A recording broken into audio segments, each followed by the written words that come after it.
आता बघूया टॉप 9 महत्त्वाच्या बातम्या।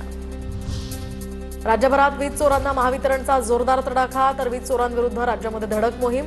4 महिन्यांमध्ये घरगुती, व्यावसायिक, औद्योगिक तसंच इतर वर्गवारीमध्ये 19,599 ठिकाणी वीज चोरी उघड। पोलिसांना भर चौकात जाब विचारणाऱ्या भंडाऱ्याच्या वाघिणी सध्या सोशल मीडियावर व्हायरल, तर चिमुकलीवरील अत्याचाराच्या घटनेनंतर आंदोलक विद्यार्थिनी पोलिसांवर संतापल्याचा व्हिडिओही समोर। चर्चगेट स्टेशन जवळच्या आयकर विभागाच्या कार्यालयाला आग, तर अग्निशमन दलाकडून आगीवर नियंत्रण। अडकलेल्या 2 कर्मचाऱ्यांना बाहेर काढण्यात यश। पालघरच्या तारापूर एमआयडीसीमधील विराज प्रोफाईल कंपनीमध्ये स्फोट, उत्पादन सुरू असताना ब्लास्ट झाल्याची प्राथमिक माहिती। अपघातात काही कामगार जखमी झाल्याची भीती। मीरा भाईंदरमधील गोल्डन नेस्ट परिसरात मेट्रो बांधकामाचा स्लॅब कोसळला। सुदैवाने एक स्कूल बस अवघ्या काही सेकंदांनी पुढे गेल्यानं मोठा अनर्थ टळला। मुंबई महापालिकेवर आणखी 702 कोटी 44 लाख रुपयांचा आर्थिक भार। MMRCLच्या भूमिगत पादचारी मार्गासाठी BMC पैसे देणार। 1.5 किलोमीटर भूमिगत पादचारी मार्ग उभारला जाणार। कोकणात गणपतीसाठी जाणाऱ्या एसटीच्या 220 गाड्यांचं बुकिंग फुल, तर तांत्रिक समस्येमुळे ग्रुप बुकिंग रखडलं। रेल्वेचं तिकीट न मिळाल्यामुळे गणेश भक्त लालपरीकडे वळू लागल्याचं चित्र। पुण्यातील ओंकारेश्वर मंदिरामध्ये श्रावणी सोमवार निमित्त भाविकांची गर्दी, तर ओंकारेश्वर मंदिरामध्ये सकाळपासूनच पूजा अर्चा।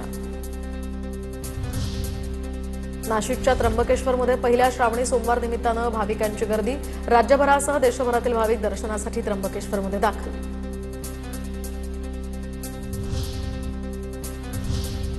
आता बघूयात मुंबई पुण्यातल्या टॉप 9 बातम्या। मुंबई महापालिका सभागृहातील तातडीच्या प्रस्तावामुळे सत्ताधाऱ्यांना धास्ती, तर उद्याच्या सभागृहामध्ये उपस्थित राहण्यासाठी भाजप सेनेकडून व्हीप जारी। बेस्टच्या 22 आगारांच्या प्रस्तावावर भाजप शिंदेच्या शिवसेनेकडून व्हीप, तर या प्रस्तावावरून विरोधक आक्रमक होण्याचीही शक्यता। महाराष्ट्र प्रदूषण नियंत्रण मंडळाच्या वतीनं जुहू चौपाटीवर स्वच्छ, सुंदर आणि सुरक्षित समुद्र किनाऱ्यांसाठी एक पाऊल पुढे या संकल्पनेतनं स्वच्छता मोहीम। सिद्धेश कदम यांच्यासह परिसरातील नागरिक आणि संस्था, स्वयंसेवी मोठ्या संख्येनं सहभागी। खाद्यपदार्थांसोबतच आता रेल्वे स्थानकांमधील पाण्याच्या शुद्धतेवर सुद्धा प्रश्नचिन्ह निर्माण। रेल्वे स्थानकातील वॉटर कूलरमधून घेतलेल्या पिण्याच्या पाण्याच्या नमुन्यांमध्ये ई कोलाय हा जीवाणू आढळलाय। यामध्ये मध्य रेल्वेच्या CSMT, भिवंडी यासह कल्याण आणि लोणावळा या स्थानकांचा यामध्ये समावेश। मुंबई शहरात बाप्पाचं आगमन आणि विसर्जन मार्ग आता खड्डेमुक्त होणार। मुंबई महापालिकेचं गणेशोत्सव समन्वय समितीला आश्वासन। गणेश आगमन आणि विसर्जन मार्गावरील खड्डे तातडीनं बुजवण्याचेही निर्देश। गणेशोत्सवासाठी मागण्यात येणाऱ्या परवानगी अर्जामध्ये मूर्तीच्या उंचीचा उल्लेख, विसर्जन तारीख आवश्यक। दरम्यान POP गणेश मूर्तींवरील याचिकेच्या सुनावणीचा निकाल उच्च न्यायालयानं राखून ठेवलाय। पुणे महापालिकेकडून प्रभाग समित्यांच्या अधिकारात वाढ, तर या प्रभाग समित्यांद्वारे 25 लाख रुपयांपर्यंतच्या निविदा मंजूर करता येणार। पालिकेच्या स्थायी समितीकडून हा निर्णय जारी।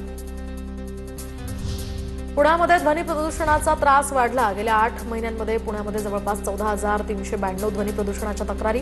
हॉटस्पॉट निश्चित करून कारवाई केली जाणार, पोलीस आयुक्तांची ही माहिती। पुणे ते अजनी वंदे भारत एक्सप्रेसला प्रवाशांचा मोठा प्रतिसाद। वेग आणि वेळेची बचत होत असल्यामुळे मागणी वाढली आहे। 11 ऑगस्ट 2025 ते 31 जुलैपर्यंत 29,237 प्रवाशांनी प्रवास केलाय। जवळपास 31 कोटी 35 लाख रुपयांचा यातनं महसूल मिळाला।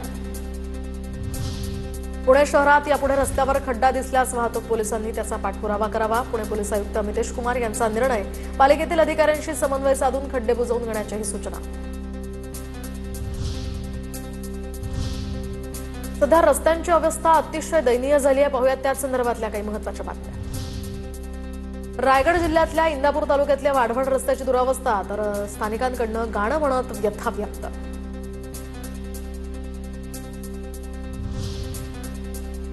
रत्नागिरीच्या खेडमध्ये रस्त्यांच्या दुरावस्थेविरोधात उपोषणाचा 3रा दिवस। 7 वर्षांपासून खेड रेल्वे स्टेशन ते आष्टी मार्गाची दुरावस्था। उपोषण करून सुद्धा प्रशासन लक्ष देत नसल्यामुळे आंदोलनकर्त्यांचा संताप वाढला। रायगडच्या नागोठणे शहरातील बस स्थानकामध्ये खड्ड्यांचं साम्राज्य, तर खड्ड्यांमध्ये पाणी साचत असल्यामुळे प्रवासी आणि विद्यार्थ्यांना नाहक त्रास। भंडारा तुमसर बालाघाट महामार्गाची चाळण, दुरुस्तीऐवजी प्रशासनाची बॅरिकेड्स लावून अजब शक्कल। खड्डे बुजवा, बॅरिकेड्स कशाला? आमदार कार्यालयाबाहेरील रस्त्याच्या दुरावस्थेवर नागरिकांचा प्रशासनाला सवाल। 12 ज्योतिर्लिंगांपैकी एक असलेल्या श्री क्षेत्र भीमाशंकरच्या दर्शनासाठी राज्याच्या विविध भागातून मोठ्या संख्येनं भाविक दाखल. मात्र भीमाशंकरकडे जाणाऱ्या मार्गावर ठिकठिकाणी पडलेल्या मोठमोठ्या खड्ड्यांमुळे भाविकांकडून मोठ्या अडचणींचा सामना करावा लागत असल्याच्या तक्रारी. रत्नागिरीच्या दापोलीमधील आंजर्ले या ठिकाणी रस्त्यावर खड्ड्यांचं साम्राज्य. तर रस्त्याच्या दुरावस्थेसंदर्भात शालेय विद्यार्थिनींकडून रिपोर्टिंग करत लोकप्रतिनिधींना सवाल. ठाकरेंच्या शिवसेनेकडून मुंबई गोवा महामार्गावरील खड्ड्यांमध्ये वृक्षारोपण करत सरकारचा निषेध. रायगडच्या लोणेरेमध्ये ठाकरेंच्या शिवसेनेचं आंदोलन. मुंबई गोवा महामार्ग आणि सर्व्हिस रोडवर प्रचंड खड्डे पडल्याच्याही निषेधार्थ हे वृक्षारोपण.